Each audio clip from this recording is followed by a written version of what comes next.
andai kata dulu, posisi dulu Pak Rusli yang menuding Kristen juga, Injil lu palsu bla bla bla. Tapi orang-orang Kristen yang dituding itu, kata Pak Rusli, tidak punya keberanian untuk bertanya kembali. Ya, palsu lalu Betul. yang asli di mana? Iya. Yang memalsukan siapa? Iya.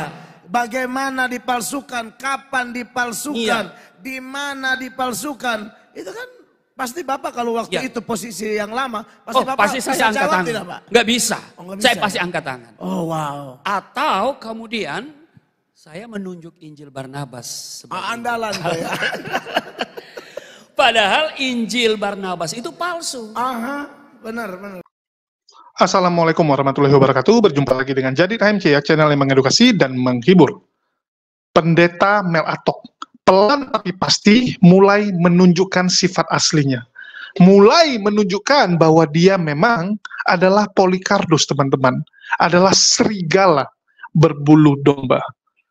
Saya juga bingung ya, kenapa orang-orang sebelah ini, yang sebelumnya ramah, yang sebelumnya menunjukkan sifat, sikap bersahabat, itu pelan-pelan, setelah ikut, setelah lebih dalam lagi, bertemu, diskusi lintas iman, pelan-pelan berubah menjadi Polycarpus. Saya nggak ngerti ya, apakah memang imannya nggak kuat, mentalnya nggak kuat, atau karena memang pengaruh dari Polycarpus yang lain.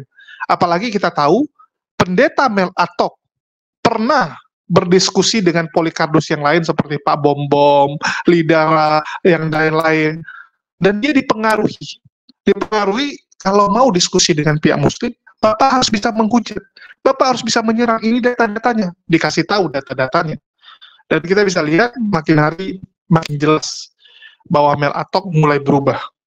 Tahun lalu saat saya membahas pendeta Mel Atok, saya masih memberikan acungan jempol, di mana Mel Atok mengakui dengan jujur bahwa di mana kantong Kristen berada, di situ kebejatan moral gila-gilaan.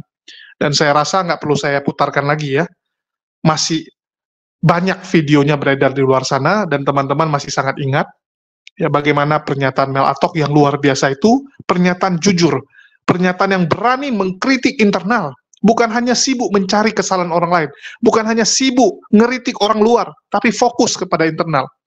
Karena sifat seperti itu jarang kita temui di luar Islam.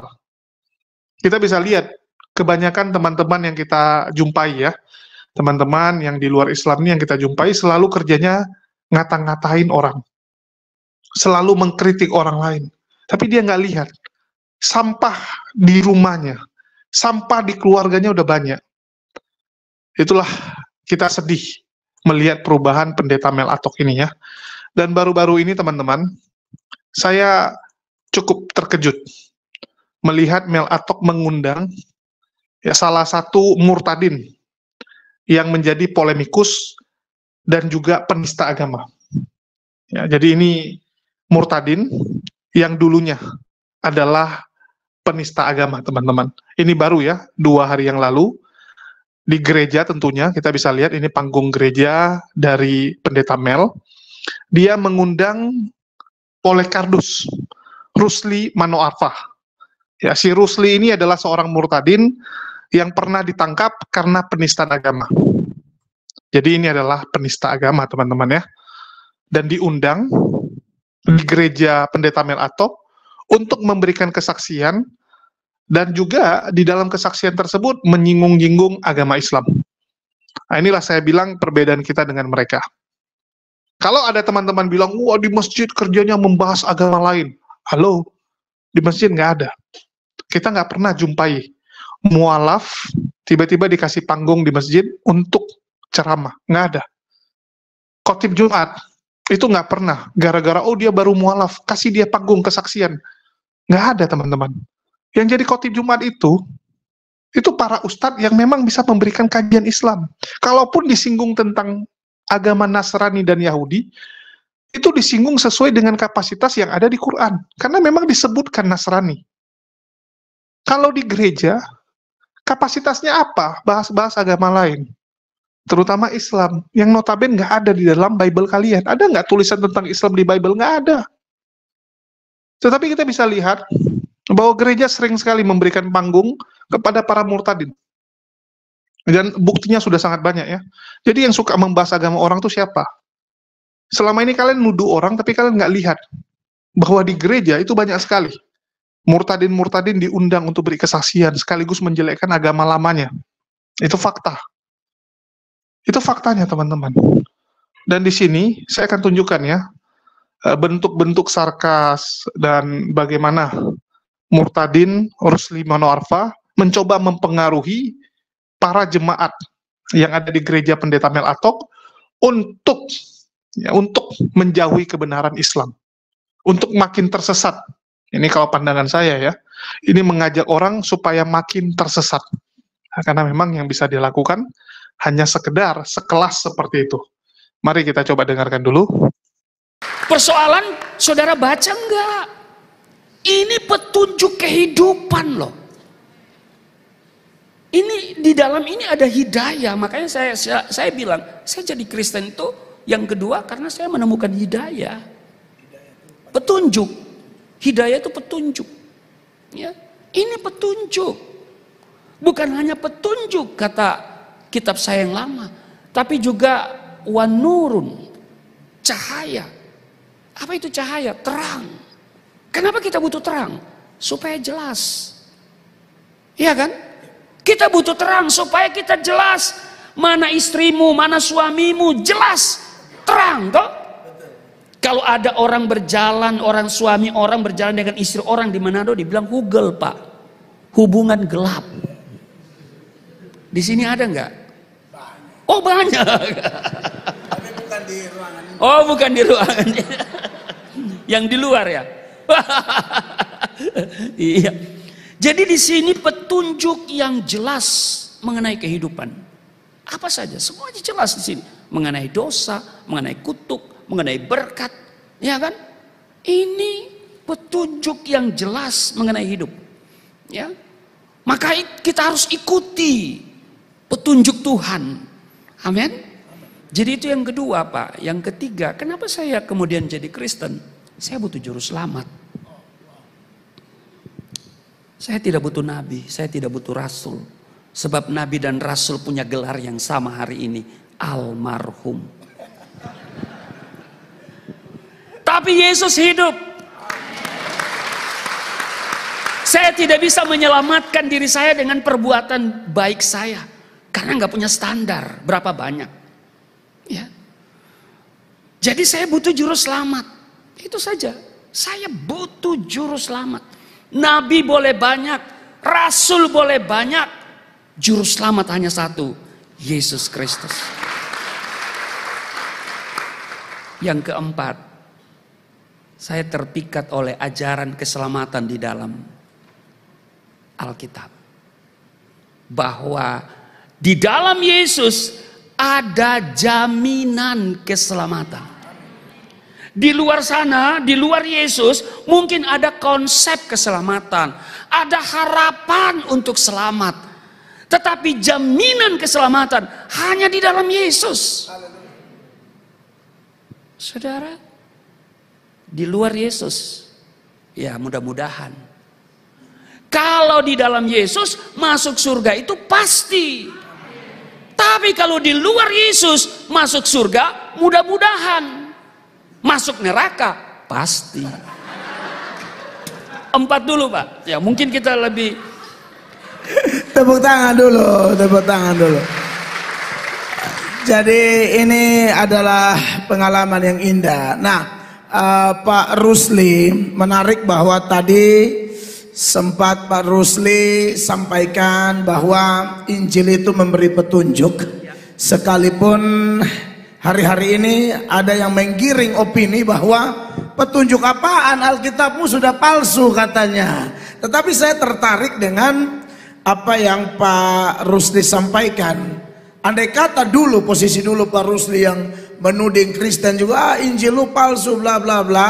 Tapi orang-orang Kristen yang dituding itu, kata Pak Rusli, tidak punya keberanian untuk bertanya kembali. Ya palsu lalu. Betul. Yang asli di mana? Ya. Yang memalsukan siapa? Ya. Bagaimana dipalsukan? Kapan dipalsukan? Ya. Di mana dipalsukan? Itu kan Pasti Bapak kalau waktu Ya. itu posisi yang lama, pasti Bapak pasti saya bisa angkat jawab tangan. tidak, Pak? Nggak bisa. Oh, nggak Saya bisa. pasti angkat tangan. Oh, wow. Atau kemudian saya menunjuk Injil Barnabas sebagai Andalan ya. Padahal Injil Barnabas itu palsu. Aha, benar. Iya kan? Jadi itulah, jadi juga pemahaman tentang Injil itu berbeda. Siap. Setelah saya jadi Kristen, oh Injil itu kabar baik. Kabar baik itu Yesus itu sendiri. Kalau dulu saya pahami, ya Injil itu turun dari langit. Jadi kalau ada ajaran yang mengatakan bahwa Injil itu diturunkan kepada Yesus Kristus Isa Al-Masih, saya kira itu ajaran sesat. Sebab Isa Al-Masih, Yesus Kristus tidak menulis Injil. Dia Injil itu sendiri. Karena Injil itu adalah kabar baik. Jadi kalau dikejar saya, ya waktu itu saya pasti nggak bisa jawab. Nggak bisa, udah pasti. Wow. Iya. Cuman ya orang Kristen nggak sampai ke sana. Tapi kalau hari ini udah cerdas-cerdas semua. Puji Tuhan. Ya. Ya saya jawab singkat saja ya, karena menurut saya ini nggak berkualitas. Dan ini cuman kelas-kelas murtadin yang memang karena perut dan di bawah perut. Saya nggak perlu jelasin lagi siapa Rusli Manuarfa, sudah banyak videonya, sudah banyak bukti-bukti siapa dia. Tetapi di sini saya ingin jawab masalah kalau ditanya, ya kalau ada pertanyaan, mana buktinya bahwa kitabnya orang Kristen sudah dirubah, sudah ditambah-tambah. Kalau begitu tunjukkan kepada saya mana kitab aslinya. Akan begitu yang mereka bahas. Ya, mereka membahas tentang kalau memang umat muslim mengatakan kitab suci mereka sudah ditambah-tambah, sudah diubah oleh tangan-tangan jahil, mana yang aslinya? Nah, inilah saya bilang, kita harus belajar dulu punya akal. Ya, punya akal dulu, standar akalnya dulu kita bereskan. Di sini, saya mau kasih analogi yang sangat-sangat simpel. Candi Borobudur yang teman-teman lihat sekarang, itu Candi Borobudur asli atau tidak? Asli, teman-teman. Ya, Candi Borobudur yang sekarang kalian lihat itu asli. Memang dulu tempatnya di situ, lokasinya di situ, dan candi itu asli. Tapi apakah candi itu 100% asli seperti zaman dulu? Enggak. Keasliannya mungkin cuma 40%. 60% itu adalah tambal sulam. Ada semen, sudah dibuat oleh tangan manusia. Bahkan bentuknya bisa jadi enggak 100% sama. Bisa jadi zaman dulu lebih lebar, lebih luas, lebih tinggi. Tapi yang sekarang itu mendekati. Ya, mendekati teman-teman. Itu sudah dipulgar, sudah dibuat ulang, sudah direnovasi, ya, sudah diperbaiki. Ada campur tangan manusia sekarang. Ya, zaman sekarang. Sama dengan kitab suci teman-teman sebelah. Mohon maaf, ini menurut pandangan dari Quran ya. Bahwa kitab suci yang teman-teman kita pegang itu nggak seperti Injil yang diberitakan oleh Yesus. Karena apa? Buktinya ada surat Paulus di situ, betul nggak? Surat Paulus apakah itu perkataan Yesus? Enggak, teman-teman. Sejak kapan Yesus mengatakan jemaatku di Antioquia, jemaatku di Philadelphia? Nggak ada. Yesus cuma untuk bangsa Yahudi. Dari situ kita tahu bahwa itu sudah tidak asli. Itu tidak sesuai dengan apa yang disampaikan oleh Yesus. Sama seperti misalnya sekarang nih, ada orang yang datang, ya, bawa tabernacle, terus dia bilang, ini tabernacle-nya Yahudi pada zaman Musa. Bagaimana supaya kita tahu itu asli atau palsu? Cek aja, rupanya kandungannya nggak sesuai. Rupanya setelah tes karbon, loh ini bahannya baru 10 tahun yang lalu. Kan begitu. Begitu juga kalau ada yang tiba-tiba sekarang bawa, ini pedangnya Sulaiman, ya, pedangnya Raja Salomo. Kan tinggal dicek. Loh, ini sarungnya baru, nggak mungkin kan begitu. Ya sama dengan Bible. Tinggal dicek. Nggak perlu harus, oh mana aslinya. Banyak hal yang aslinya sekarang udah nggak ada, teman-teman. Aslinya sudah tidak ada. Sudah punah, sudah hilang, sudah hancur. Ya, dimakan zaman. Tetapi kita bisa memastikan bahwa yang ada sekarang itu adalah karangan manusia. Dengan membuktikan bahwa itu memang karangan manusia. Sesimpel itu kok. Ya, jadi pintarlah sedikit buat teman-teman Kristen. Ini sudah sangat sering lah kita bahas, dan sudah sangat sering juga dijawab. Jadi buat pendeta Mel Atok, tolonglah move on. Jangan di situ-situ saja. Rusli Manoarfa mengatakan, saya nggak bisa selamat dari perbuatan saya sendiri, karena nggak ada ukurannya. Saya butuh Yesus sebagai juru selamat. Hanya di dalam Yesus ada jaminan keselamatan. Di luar masih mudah-mudahan, masih insya Allah. Tetapi masuk neraka pasti. Nah, ini kan tuduhan yang paling sering ya. Umat muslim pasti masuk neraka. Masuk surganya masih mudah-mudahan. Kalian ini selalu merasa yang paling benar. Ya, bahkan Brian Siawarta itu pernah bikin komedi, ya, video lucu-lucu, mengatakan bahwa umat lain masuk surga, tapi waktu lewat surga jangan ini ya, lewat kamarnya nomor 7 jangan ribut. Karena yang di nomor 7 itu orang Kristen. Dia pikir cuman dia yang masuk surga. Nah, itu orang Kristen selalu merasa dirinya yang masuk surga. Selalu merasa yang paling benar. Padahal kalau kita lihat, apa kata Yesus? Enyahlah kalian, semua pembuat kejahatan. Aku nggak mengenal. Jadi puluhan ribu denominasi Kristen sekarang, 60.000. Ya, kalau tidak salah disebut oleh pendeta Yonatan. Dari hasil penelitian dia, tidak kurang. Sudah ada 60.000 denominasi aliran Kristen sekarang. Dan itulah yang mungkin akan diusir oleh Yesus. Nggak kenal saya dengan kalian. Jadi jangan pede. Jangan merasa pede, wah kami pasti selamat. Yesus sendiri nggak pernah bilang, saya mati demi menebus kalian. Saya mati supaya kalian masuk surga. Nggak ada. Yesus sendiri nggak pernah mau mati. Dia berdoa supaya cawan ini berlalu. Artinya apa? Yesus juga nggak pingin mati. Tapi kalian yang memaksakan dia untuk mati. Matinya demi kalian. Aduh, memalukan ya. Dan di sini saya akan tunjukkan perbedaan antara murtadin sekelas Rusli Manoarfa ini, yang kita tahu kemampuan intelektualnya, ya mohon maaf tidak ada, dibandingkan dengan seorang mualaf yang benar-benar belajar, menelaah semua agama, termasuk Yahudi dan agama lainnya. Dan dia akan membahas ya, bagaimana Yahudi, Islam, dan Kristen dari sudut pandang secara ilmiah dan akademis. Ini seorang guru, teman-teman.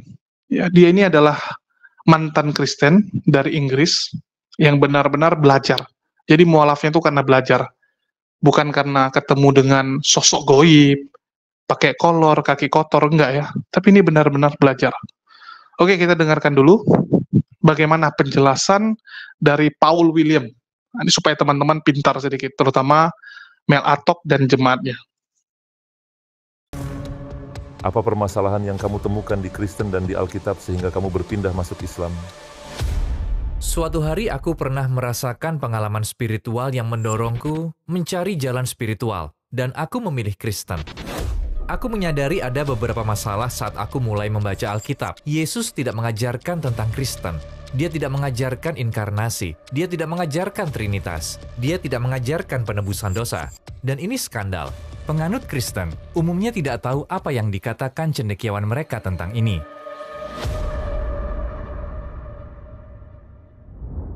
Assalamualaikum Saudara Paul Williams. Kami Towards Eternity sangat senang kamu bisa bersama kami di sini. Waalaikumsalam. Terima kasih banyak. Senang sekali bisa hadir. Terima kasih. Aku ingin mulai dengan siapa Paul Williams. Bisa tolong ceritakan singkat tentang dirimu? Oh wow, singkat ya. Aku lahir di Essex, wilayah di sebelah timur London beberapa tahun lalu. Saat ini aku membuat konten-konten di blog teologi menelaah tentang agama-agama Ibrahim, yakni Yahudi, Islam, dan Kristen, dari perspektif yang lebih ilmiah dan akademik. Aku tumbuh di keluarga Kristen nominal. Aku belajar teologi, ilmu agama Kristen di universitas, dan aku juga belajar filosofi di universitas sebagai umat Kristen. Pada akhirnya, aku memeluk Islam, alhamdulillah. Dan sekarang aku ada di sini. Sebelum masuk Islam, bagaimana kehidupan beragamamu dulu? Apa yang kamu yakini? Di usia awal 20-an, aku menjadi Kristen yang terlahir kembali. Ketika dewasa, aku sama sekali bukan Kristen nominal. Aku sangat serius dengan agamaku. Dan suatu hari aku pernah merasakan pengalaman spiritual yang mendorongku mencari jalan spiritual, dan aku memilih Kristen, karena itu agama yang ada di keluargaku, Kristen nominal. Aku menjadi umat Kristen dan pergi ke gereja. Evangelis, aku selalu ke gereja dan meyakini jika Yesus adalah Tuhan. Aku meyakini Trinitas dan Inkarnasi dan membaca Alkitab dengan tekun. Ini berlangsung selama beberapa tahun. Tapi sebelum Kristen, kamu seorang ateis? Ya, betul. Sebelum Kristen, aku seorang ateis saat masih remaja. Lalu di awal usia 20-an, aku ingat suatu pagi. Minggu pagi, aku pulang mengendarai sepeda dari pesta semalaman di London. Dan aku lihat sebuah gereja yang indah di Islington, tidak jauh dari sini. Lalu aku tertarik hanya ingin masuk ke dalam karena penasaran. Aku melihat-lihat dan duduk di belakang. Dan tiba-tiba aku merasakan suatu kekuatan besar yang aku rasakan sebagai cinta. Sangat kuat menerpa diriku. Namun aku tidak mau menerimanya. Aku seperti tidak terima kasih. Dan aku tahu kalau aku tetap di sana, aku akan hancur. Terasa terlalu kuat. Jadi aku pergi. Aku tidak menganggapnya sebagai Yesus atau semacamnya. Yang kurasa hanya wow. Lalu aku datang lagi seminggu kemudian. Berharap bisa merasakannya lagi. Namun tidak terjadi apa-apa. Tapi aku artikan ini sebagai pengalaman spiritual dan mendorongku untuk memulai perjalanan spiritual. Dan karena latar belakangku Kristen nominal, aku putuskan untuk pergi ke gereja. Aku sama sekali tidak tahu tentang Islam. Lalu akhirnya, aku menjadi Kristen. Aku menyadari ada beberapa masalah saat aku mulai membaca Alkitab. Tapi hanya itu yang aku tahu. Tapi pada akhirnya, aku mengetahui Islam atau Tuhan menuntunku ke Islam. Memberikan solusi terhadap permasalahan yang aku rasakan sebagai Kristen. Jadi aku pindah agama. Jadi apa permasalahan yang kamu temukan di Kristen dan di Alkitab sehingga kamu berpindah masuk Islam? Aku akan coba menjawab sesuai perspektif akademik dan sesuai temuan para sejarawan. Tampak bagiku bahwa Yesus tidak mengajarkan tentang Kristen. Dia tidak datang untuk mendirikan gereja. Contohnya, tidak ada kitab Injil kecuali satu yang isinya Yesus berbicara tentang gereja. Injil paling awal sama sekali tidak ada Yesus bicara tentang gereja.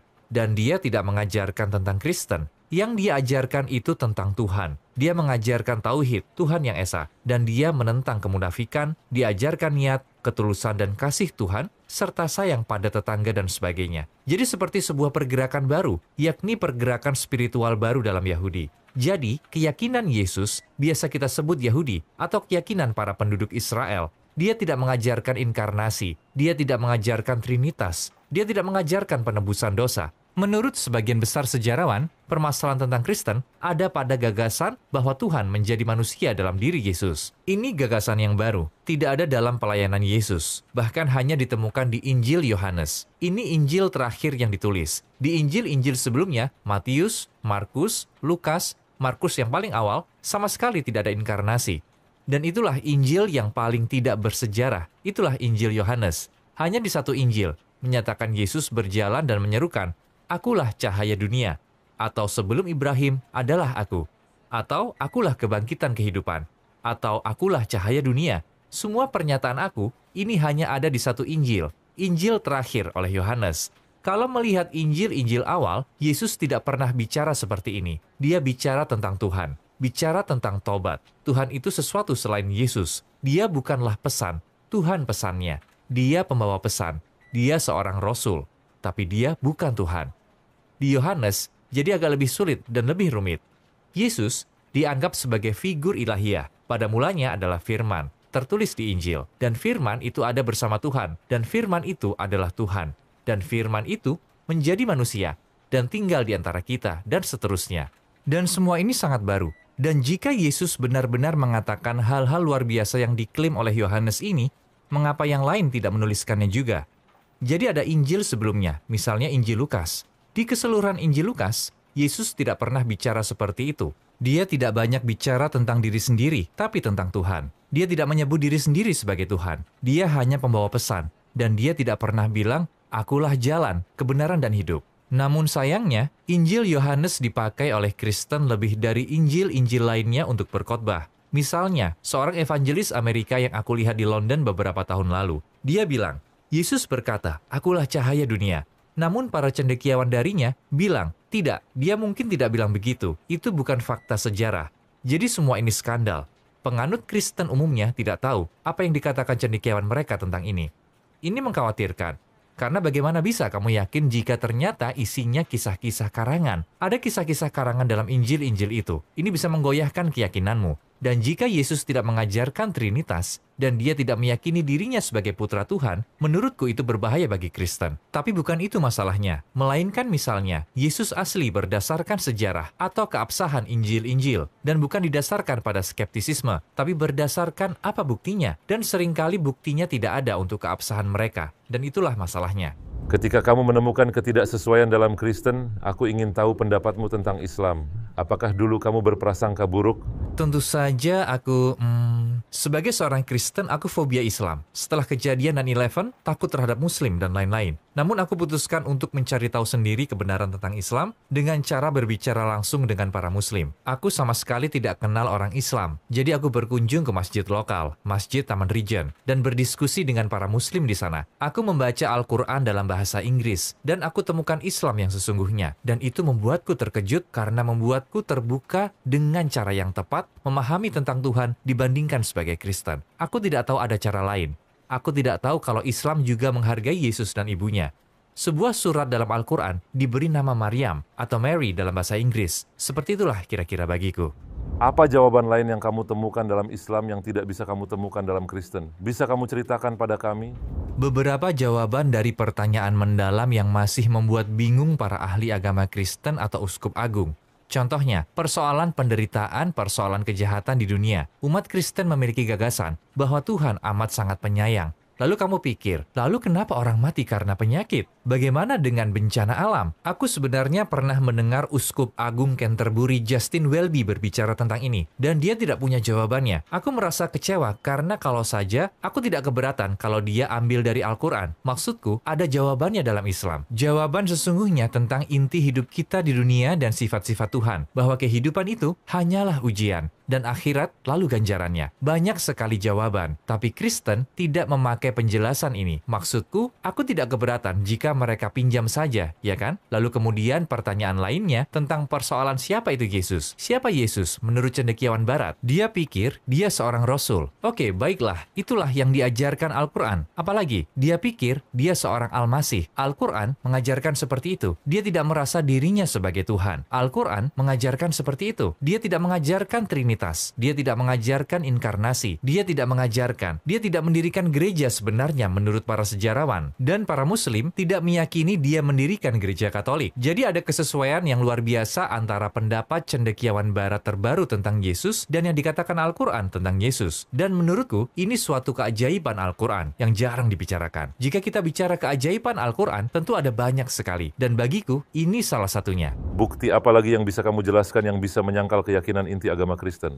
Mari kita bahas penebusan dosa dulu, dan akan aku berikan satu versi tentang bagaimana umat Kristen memahaminya. Banyak umat Kristen yang bilang Yesus adalah Tuhan, ya kan? Dan dia meninggal demi dosa-dosamu. Aku pikir, menarik sekali. Artinya, kamu bilang bahwa Tuhan mati demi dosa-dosaku. Masalahnya, menurut Alkitab tertulis Tuhan itu abadi. Namun kamu meyakini bahwa Yesus mati demi dosa-dosaku. Mereka bilang, oh, wow, oke, Tuhan tidak mati.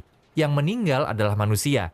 Yesus manusia mati demi dosa-dosamu. Ah, menarik. Jadi menurutmu, kamu mempercayai pengorbanan manusia. Dan itulah cara untuk berdamai dengan Tuhan. Itulah penebusan dosa.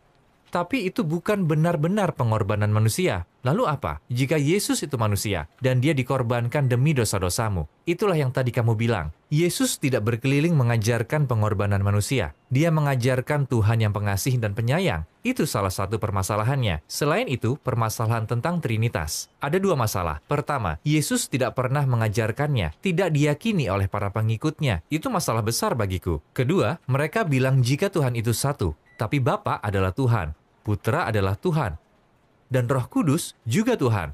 Jadi ada tiga, tapi mereka satu. Aku pikir, loh, tunggu dulu. Bagaimana bisa Bapa Tuhan sesungguhnya, Putra Tuhan sesungguhnya, dan Roh Kudus juga Tuhan sesungguhnya? Namun hanya ada satu Tuhan. Kamu baru saja bilang ada tiga Tuhan. Gagasan tentang Trinitas terbentuk perlahan-lahan selama beberapa abad. Jadi pada awalnya hanya ada Tuhan, Bapa sebagai Tuhan. Kemudian permasalahannya, lalu siapa Yesus terkait Tuhan? Kemudian di abad berikutnya, ada gagasan jika hubungan Yesus dan Tuhan, bahwa Tuhan adalah Tuhan. Namun entah bagaimana Yesus bersifat ketuhanan. Namun kemudian di abad berikutnya, di Konsili Nikea di Turki, pada Konsili Nikea secara resmi, diputuskan oleh para uskup di bawah Kaisar Konstantinopel. bahwa Tuhan dan Bapa itu setara.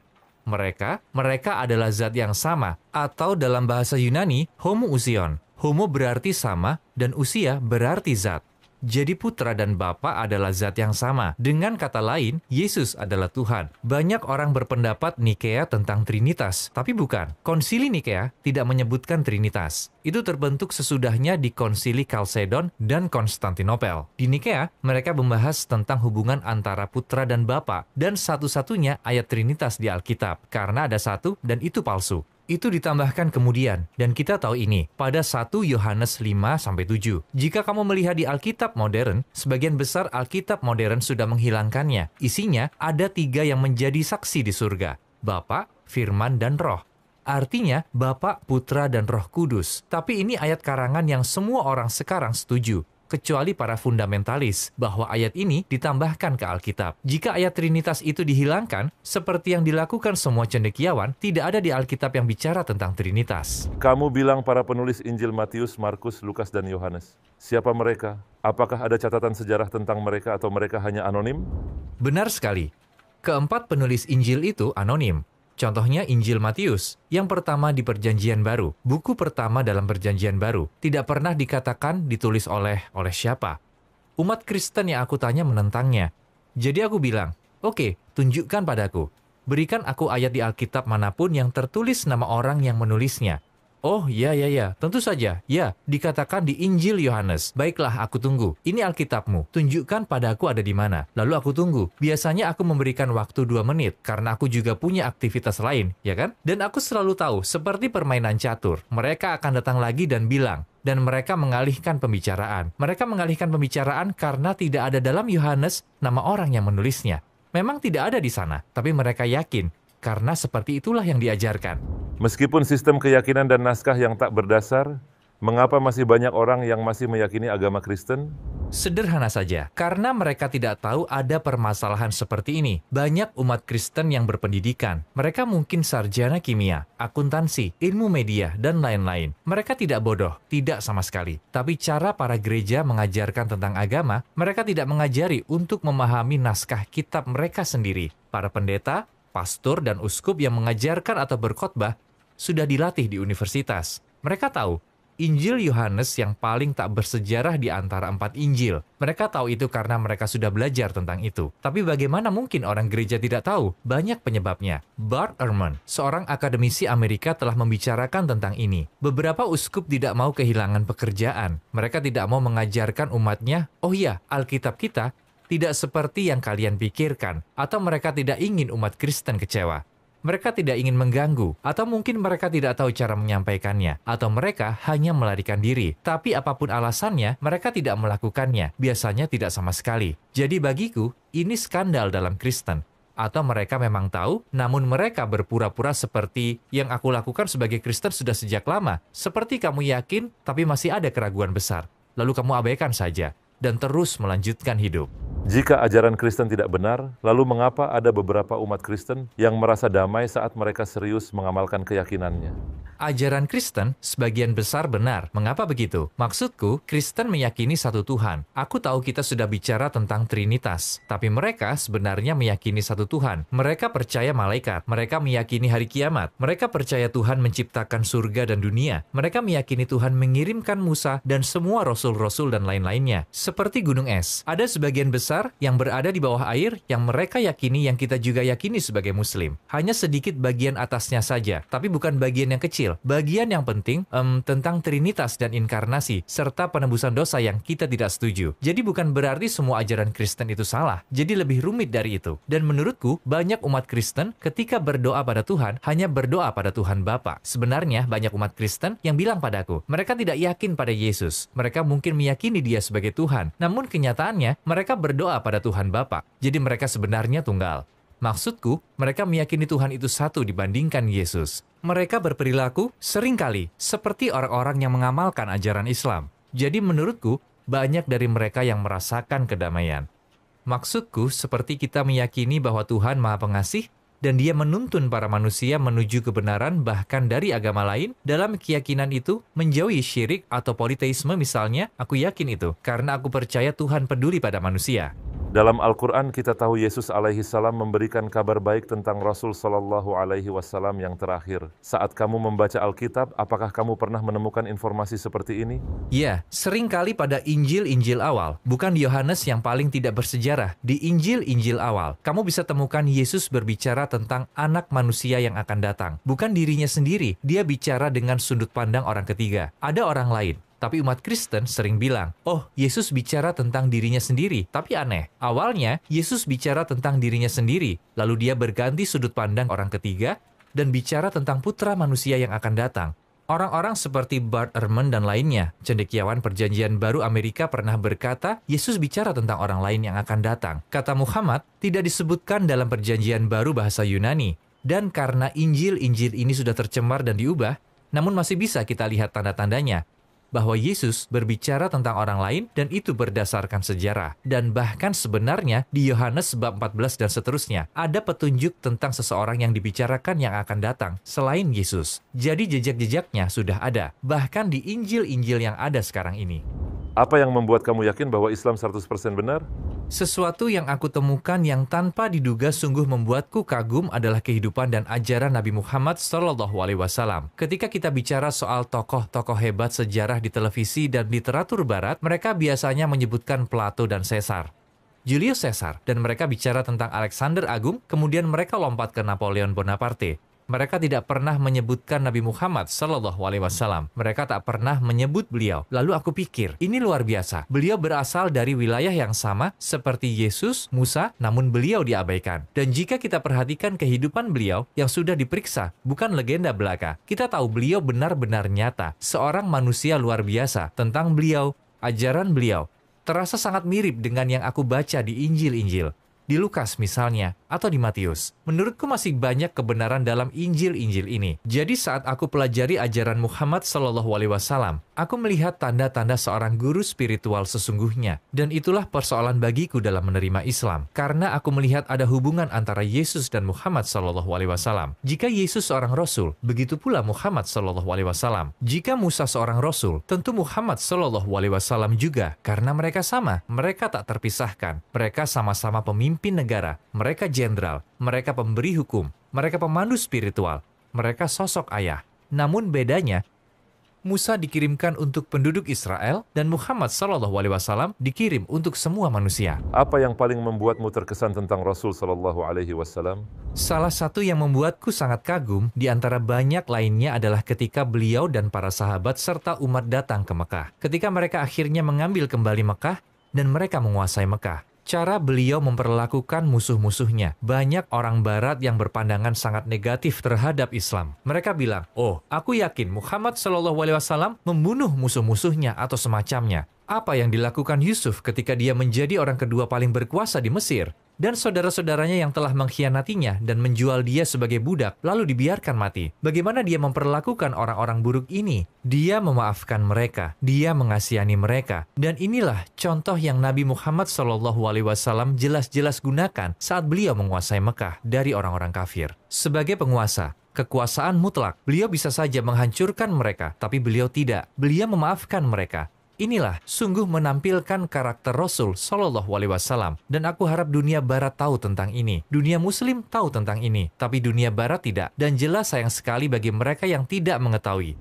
Apa tujuan hidupmu sebelum masuk Islam dan setelah masuk Islam? Aku selalu, tujuan hidupku sebelum masuk Islam masih tetap sama. Untuk mencari kebenaran dimanapun berada. Aku rasa tidak perlu mencari di luar Islam. Tapi aku masih mencari kebenaran dalam Islam. Aku masih berusaha belajar. Sebelumnya aku masih mencari-cari, tapi sekarang seperti sudah menemukannya. Tapi aku masih tetap mencari di sana untuk ilmu dan pemahaman yang lebih mendalam. Di dunia saat ini kita lihat ateisme semakin banyak. Dan banyak orang yang juga meninggalkan Kristen, terutama di Inggris dan Eropa. Saat kamu perhatikan situasi sekarang, apakah menurutmu juga terjadi dalam Islam? Aku punya kenalan, Profesor Linda Woodhead. Dia seorang profesor di King's College di London. Dia seorang ahli terkemuka dalam keagamaan di Inggris, seorang sosiolog agama. Dan dia menanggapi hasil sensus yang diterbitkan beberapa bulan lalu. Agama di Inggris menurun dan turun dengan sangat tajam selama beberapa dekade terakhir. Dan arahnya cenderung terus menurun. Namun satu agama yang tidak turun di Inggris adalah Islam. Aku berada di Birmingham beberapa hari lalu. Aku mengobrol bersama pria ini, Asro Rashid. Dia penulis buku ini. Islam menjawab ateisme. Aku sarankan untuk membacanya. Birmingham itu mungkin kota kedua di Inggris. Dia berkata padaku, sekitar 40% penduduk Birmingham sekarang beragama Islam. Itu persentase yang sangat tinggi. Generasi pertama Muslim datang sekitar tahun 1950-an, 1960-an. Mereka tidak sepenuhnya mengamalkan Islam. Tentu mereka punya keturunan. Lalu aku bilang padanya tentang Profesor Linda Woodhead, tentang agama yang menurun, sekularisme, materialisme. Bagaimana dengan pemuda Muslim di Inggris, di Birmingham, di kota kedua di Inggris? Apakah mereka sholat, mereka puasa? Oh iya, mereka lebih mengamalkan agama dibanding orang tuanya. Sehingga yang terjadi di Inggris tentang para pemuda Muslim, mereka tidak hanya mempertahankan agama mereka. Mereka sholat 5 waktu, dan mereka lebih mengamalkan agama dibandingkan orang tua mereka. Dan itu luar biasa. Dan seseorang bilang padaku, dia tahu tentang Jerman. Karena kupikir, wow, Inggris hebat ya? Oh tidak, itu juga terjadi di Jerman. Di tempat lain juga seperti itu. Di Eropa, para Muslim keyakinannya tidak berkurang. Para pemudanya mempertahankannya dengan baik. Dan itu bagus untuk masa depan. Apa yang ingin kamu sampaikan untuk mendorong orang-orang yang menonton video ini, yang ingin masuk Islam tapi masih ragu-ragu? Seseorang yang aku kenal, dia pendeta gereja Inggris. Dia seorang pendeta selama beberapa saat di gereja di London. Dan dia bilang saat memeluk Islam, dia merasakan tingkat pertemanan dan persaudaraan yang mendalam yang tidak pernah dia rasakan sebagai umat Kristen. Dan aku juga merasakannya. Di gereja-gereja Kristen, kamu cenderung ramah. Namun tingkat kedalaman persaudaraan antar sesama Muslim jauh lebih dalam. Begitulah, kamu tidak akan sendirian jika kamu memeluk Islam. Kamu akan bertemu keluarga di seluruh dunia. Kemudian, kamu tahu yang Islam berikan. Ya, kesempatan untuk membangun hubungan dengan pencipta kita. Dan kita punya tujuan hidup di dunia. Kita di sini tidak hanya untuk mengumpulkan harta. Di Inggris dan di Amerika, kita cenderung gila harta. Kita tidak fokus pada hal-hal yang benar-benar penting. Ada seorang pria, dia seorang pembina bagi wirausahawan, pebisnis. Dia bukan Muslim, dia memposting di LinkedIn, kira-kira kemarin. Dia bilang membuat dirimu sehat itu melawan kehidupan modern. Lalu apa maksudnya? Kehidupan modern seperti di negara barat. Menurut dia, telah menyebabkan meningkatnya obesitas dan penyakit kejiwaan. Cara hidup kita sekarang ini, terutama negara barat, sebenarnya membuat kita terpapar penyakit mematikan, seperti obesitas. Tahun lalu aku di Bahrain, dan penyebab kematian tertinggi di negara itu adalah obesitas. Mereka sekarang mengalami budaya konsumerisme yang berasal dari Amerika dan Inggris, dan juga penyakit kejiwaan. Lalu apa hubungannya dengan Islam? Puasa sangatlah penting. Di tingkat fisik, membantu meremajakan tubuh, membuatmu lebih kuat menghadapi penyakit, membuatmu lebih sehat dan bugar, memperbaiki kesehatan jiwa. Puasa ini bagian dari sunnah Rasul. Beliau puasa di hari Senin dan Kamis. Ini sangat menyehatkan. Orang Muslim telah melakukannya selama berabad-abad. Sedangkan penyakit kejiwaan, kita terobsesi pada dunia. Kita terobsesi pada TikTok, terobsesi terhadap harta benda. Islam memberimu hubungan yang lebih mendalam dengan yang benar-benar penting, yakni pencipta kita. Kemudian pemahaman bahwa dunia ini hanya sementara. Dan tujuan kita yang sesungguhnya ada di kehidupan berikutnya, di akhirat. Islam yang kita sebut sebagai agama adalah cara hidup yang lengkap, mencakup kejiwaan, fisik, pola makan, kerohanian, ekonomi, politik. Islam tidak memisahkan agama dari ranah-ranah pribadi. Kalian sudah dengar ya? Jadi inilah perbedaan kualitasnya, dan saya berharap teman-teman sebelah bisa belajar.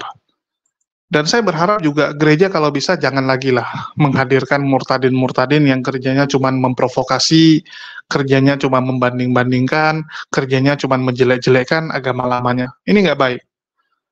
Kalau kalian menuduh, oh mualaf seperti itu, ada si itu, si ini, si itu. Mereka ngomong di panggung mereka sendiri. Masjid nggak pernah kasih panggung. Perbedaannya di situ. Oh tapi Donditan ada kajian. Kodondi berikan kajian teman-teman, dan itu bisa dipertanggungjawabkan. Kenapa Kodondi dipercaya? Karena memang Kodondi sudah diakui secara intelektual. Yang ngakui bukan hanya dari kalangan Muslim, dari Kristen juga mengakui intelektualnya Kodondi. Jadi jangan bandingkan lah. Kecuali yang murtadin kalian hadirkan ini si Rusliman Warfani memang pakar di perbandingan agama, ada pengakuan. Itu nggak masalah, tapi ini kan nggak. Effendi Usman, aduh, ya. Terus juga ada si siapa tuh, yang kawannya si Effendi Usman itu, yang Pasaribu, nah, si Pasaribu itu, apa aja yang dia bilang.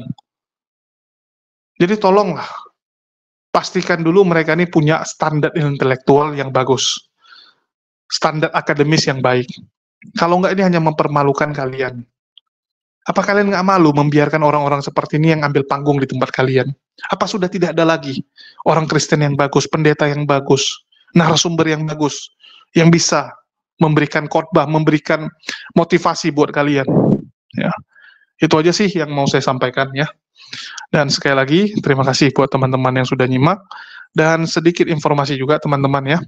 Ini saya meminta dukungan buat teman-teman semua, di mana 17 Agustus nanti, kita akan merayakan dengan cara yang berbeda. Kita akan mendatangi, salah satu ponpes yang ada di Labuan Bajo. Dan mungkin teman-teman bisa lihat di kolom komunitas yang sudah saya taruh. Ya, dan ya mohon dukungannya saja. Semoga semua bisa lancar. Terus yang kedua, saya mengaktifkan kembali satu channel yang sudah sangat legend lah. Ya, sudah sangat legend menurut saya.